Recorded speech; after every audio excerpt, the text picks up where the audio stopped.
अस्सलाम वालेकुम, here is Mohammad Usman Hamid और आज हम चैप्टर 5 स्टार्ट करने जा रहे हैं। सबसे पहले इसका पहला पोर्शन हम करेंगे चैप्टर 5 सीरीज़ के बारे में प्रॉपर डिस्कशन आपने रियल एनालिसिस के अंदर पढ़ ली होगी। यहाँ हमने कुछ चंद एक टॉपिक जो है वो करने हैं, जैसे टेलर सीरीज़ है, मैक्लॉरिन सीरीज़ है और लॉरेंट सीरीज़ एक्सपेंशन जो है। बाकी इससे रिलेटिंग कुछ छोटी मोटी टर्म्स हैं वो अभी हम डिस्कस कर लेते हैं। प्रॉपर प्रूफ जो है वो नोट्स के अंदर मौजूद भी हैं जो मैंने आपको दिए हैं, या फिर ये है कि आप रियल एनालिसिस के अंदर पहले वो पढ़ भी चुके हैं। सीक्वेंस, पहली डेफिनेशन, पहले हम सीक्वेंस को थोड़ा डिस्कस करते हैं फिर आगे सीरीज़ की तरफ जाएंगे। सीक्वेंस आपको पता है ख़ास तरतीब के अंदर जो वैल्यूज़ लिखी होती हैं उसे सीक्वेंस कहते हैं, लेकिन मैथमेटिकली इसे प्रॉपरली डिफाइन करते हैं। A sequence Gn is a function whose domain is the set of natural number and range is a subset of complex number। ये आपके पास ऐसी सीक्वेंस जिसकी डोमेन नेचुरल, ऐसा फंक्शन बेसिकली जिसकी डोमेन जो है वो सेट ऑफ नेचुरल नंबर हो और जिसकी रेंज जो है आपके पास कोई ना कोई कम्प्लेक्स नंबर हो और या उनके सबसेट में से कोई वैल्यू हो, वो आपके पास सीक्वेंस कहलाती है। प्रॉपर डेफिनेशन पहले भी आप जानते हैं। सीक्वेंस की कन्वर्जेंस से क्या मुराद होगी? सिंपल डेफिनेशन यही है कि अगर आपके पास एक सीक्वेंस दी गई है, जब आप लिमिटिंग केस के अंदर उसे लें, कोई एक फिक्स पॉइंट कर दें, तो जैसे जैसे आपके पास टेस्टिंग पॉइंट एक्चुअल पॉइंट के करीब होता चल जाएगा, वैसे वैसे आपके पास फंक्शन या जो सीक्वेंस है उसका आंसर जो है एक ख़ास वैल्यू कन्वर्ज करना शुरू हो जाएगा।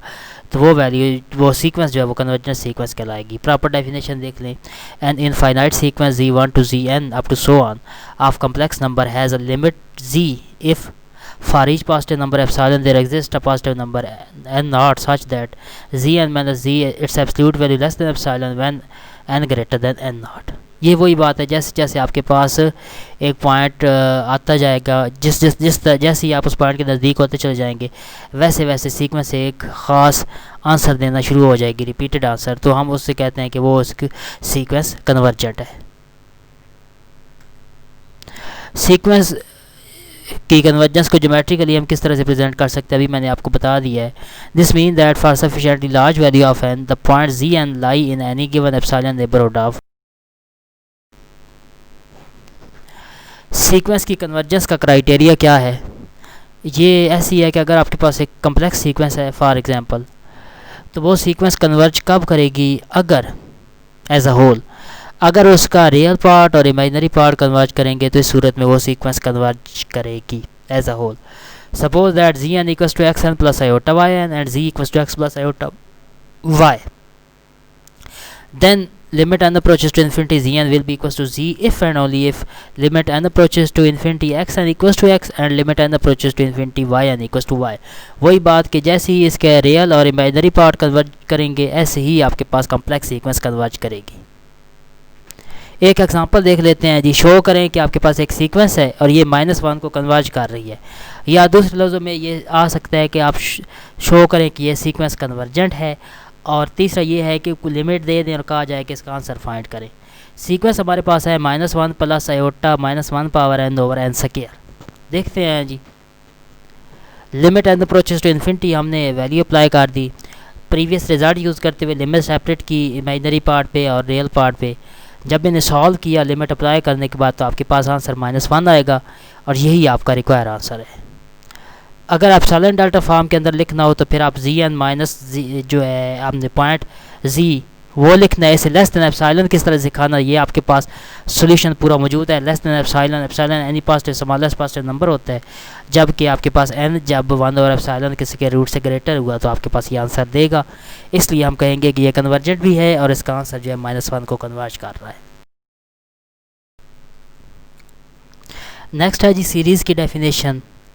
अगर सीक्वेंस की जो टर्म्स हैं उन्हें कंबाइन करके समेशन फॉर्म में लिख दिया जाए तो हमारे पास सीरीज़ बन जाती है। यही बात लिखी हुई है, सम of the term of the sequence ji n equals to G1 plus G2 up to G N plus up to so on is called series and represented in infinite form summation from 1 to infinity ji n equals to, जिस तरह से दोबारा लिखा हुआ है। तो sequence की term को अगर हम समेशन फॉर्म में लिख के कंबाइन कर लें, ऐड कर लें, तो वो आपके पास सीरीज़ बन जाती है। कन्वर्जेंस ऑफ सीरीज़ क्या होगी? बिल्कुल वही बात है। अगर आपके पास सीक्वेंस जैसे कन्वर्ज करती है। अगर सीरीज़ किसी एक वैल्यू को जो है वो कन्वर्ज करना शुरू कर दे, एक आंसर देना शुरू कर दे, तो वो आपके पास सीरीज़ कन्वर्जेंट कहलाएगी। और उसके पार्शियल सम को हम जो है वो एन से एन से प्रेजेंट करते हैं, फ्रॉम 1 to n कह लें। और हम जो है एज अ होल उसके इनफाइनाइट सम को कैपिटल एस से प्रेजेंट करते हैं। और सिंपल जो पार्शियल सम है, फाइनाइट सम जो है, उसे एस एन से प्रेजेंट करते हैं मोस्टली केसेस के अंदर। Note that since a sequence can have at most one limit, a series can have at most one sum.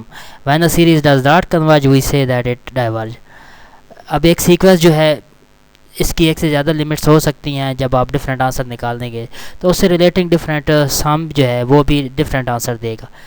और इसके अलावा जब आप लिमिटिंग केस चेंज करें, और इसके अलावा ये है कि कभी जब ऑब्वियस सी बात है, जब कोई सीरीज़ कन्वर्ज नहीं करेगी तो वो डाइवर्ज करेगी। नेक्स्ट एक थ्योरम है, जिस तरह से प्रीवियसली था। अगर आपके पास पहले हमने कहा था कि अगर sequence as a whole converge है कर रही है तो उसके रियल इमेजिनरी पार्ट कन्वर्जेंट हो गए। यहाँ ये वही बात है कि अगर आपके पास सीरीज़ कन्वर्जेंट है तो फिर रियल और इमेजिनरी पार्ट जो हैं सीरीज़ के वो भी कन्वर्ज करेंगे।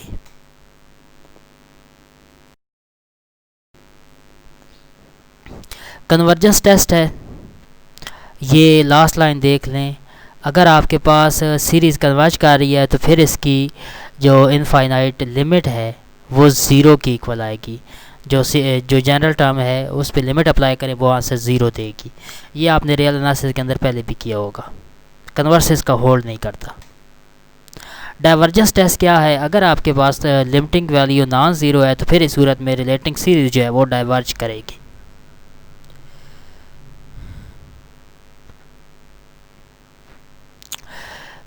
एब्सोल्युटली कन्वर्जेंस क्या है?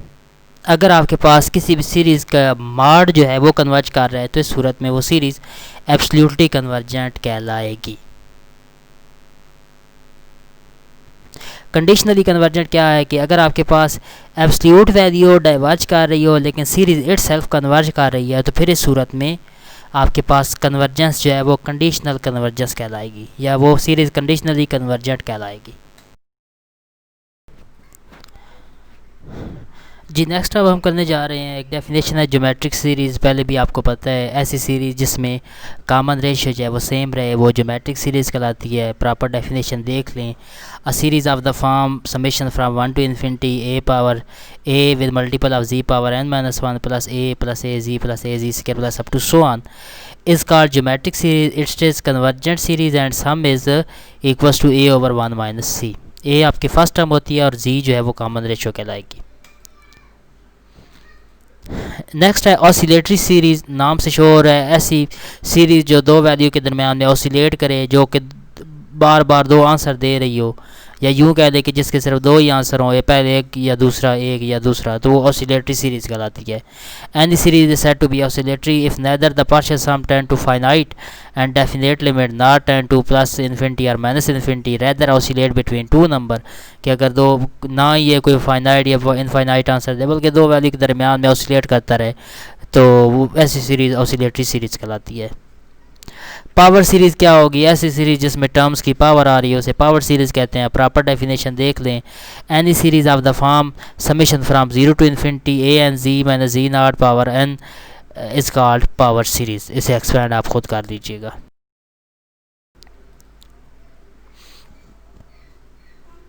नेक्स्ट दो टेस्ट बार बार यूज़ होने हैं, एक रेशियो टेस्ट है और एक रूट टेस्ट। पहले भी आप लोगों को पता है।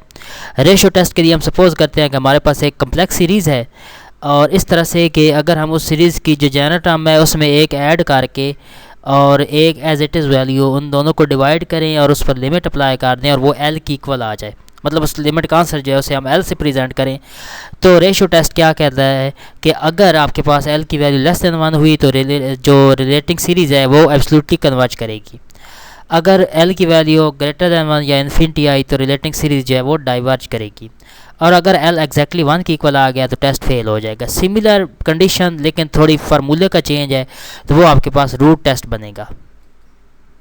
रूट टेस्ट में आपके पास फार्मूला चेंज होगा, जी एन की पावर 1/n एब्सोल्यूट वैल्यू, और इस पर लिमिट अप्लाई करेंगे। इससे आपने एल की इक्वल लिखा। अगर लेस देन 1 हुआ तो series absolutely convergent, greater than 1 हुआ तो सीरीज़ डाइवर्ज करेगी, और अगर 1 की इक्वल आ गया तो टेस्ट फेल हो जाएगा।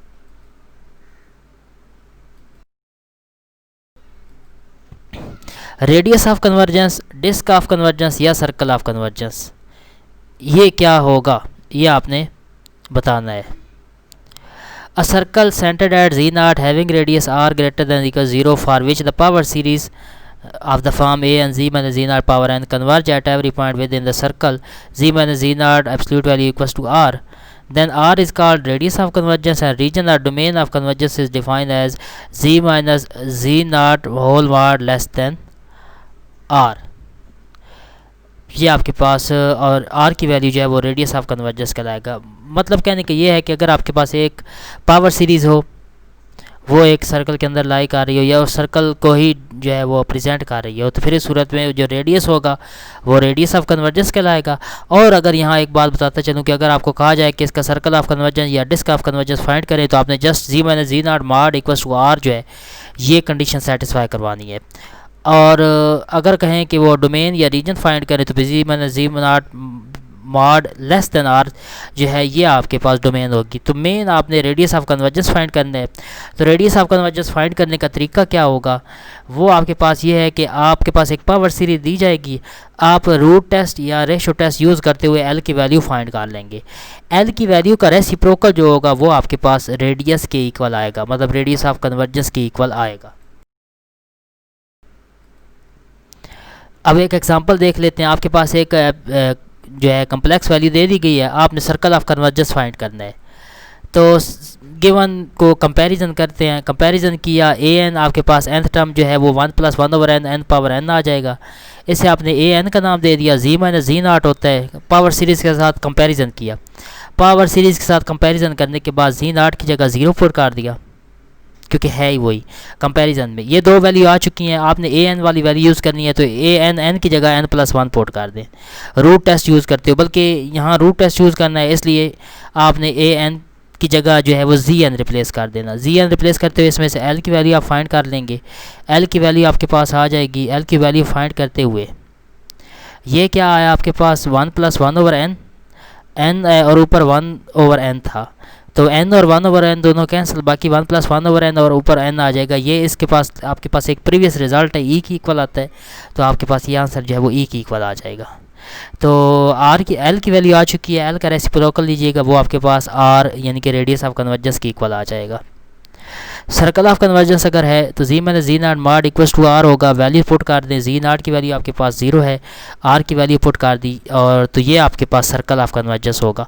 और अगर इसी को डोमेन या फाइंड करना हो तो इक्वालिटी की जगह लेस देन का साइन आ जाएगा। इस तरह की बहुत सारी एग्जांपल्स हैं, आगे वो आप लोगों ने खुद से करनी है। जी नेक्स्ट है आपके पास एबल थ्योरम या एम टेस्ट भी से कहते हैं।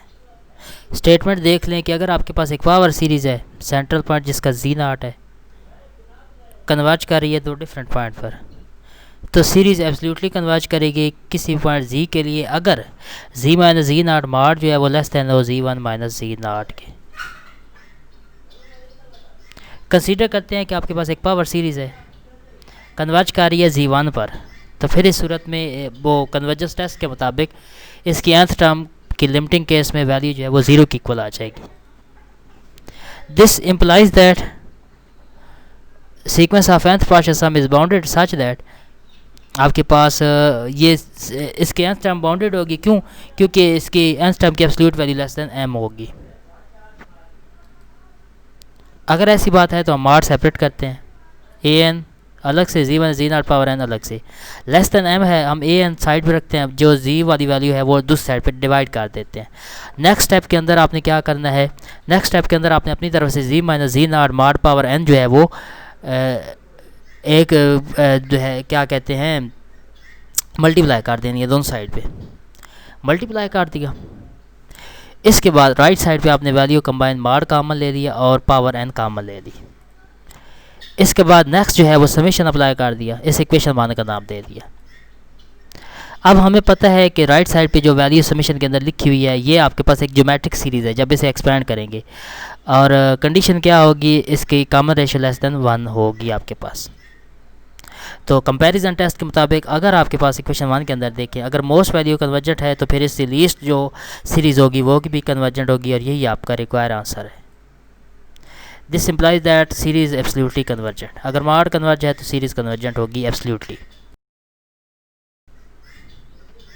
काशी-एडमर थ्योरम क्या कहता है, अगर आपके पास एक सीरीज़ दी गई है इस तरह से कि उसमें एक नंबर 0 से इन्फिनिटी तक आप जिसे रेडियस ऑफ कन्वर्जेंस कहते हैं वो लाया कर रहे हैं, तो फिर सीरीज़ जो है एब्सोल्युटली कन्वर्जेंट कहलाएगी। लेकिन ये सीरीज़ होगी आपके पास ए एन सी है, आपने इसे एब्सोल्युटली कन्वर्जेंट दिखाना है। बिल्कुल प्रीवियस की तरह स्टेप होगा, आप एक सीरीज़ लेते हैं इस तरह से कि आर एग्जिस्ट कर रहा है 1/l की इक्वल, जबकि एल आपके पास होगा टेस्ट यूज़ करते हुए लिमिटिंग वैल्यू के अंदर an पावर 1/n। अब l चूँकि आप 1/r की इक्वल है और z mod less than r है, तो हम एक नंबर एग्जिस्ट करवाएंगे इन z mod और r के दरमियान में, जिसे रो का नाम देंगे। ये एक नंबर ले रही है। अब अगर रो लेस देन r है तो 1/रो लेस देन 1/r जो है वो 1/रो से कम होगा, ये तो ऑब्वियस सी बात है।